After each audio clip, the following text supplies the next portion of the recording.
SP Aditya Chowdhury এবার পুরস্কার তুলে দেবেন মেডিকেল এন্ট্রান্সে প্রথম স্থানাধিকারী সুদীপা মিত্রকে। মাকে বাঁচাতে পারিনি, কিন্তু ডাক্তার হয়ে আমি একদিন মানুষের জীবন বাঁচাবো। দেখো বাবা।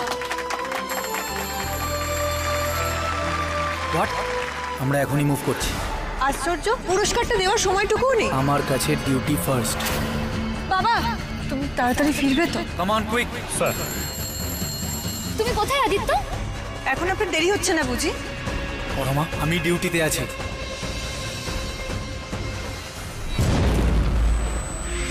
নতুন যুগ, নতুন জীবন, অনুরাগের ছোঁয়া। 4 সেপ্টেম্বর থেকে প্রতিদিন রাত 9:30টায় স্টার জলসায় ও জিও হটস্টারে।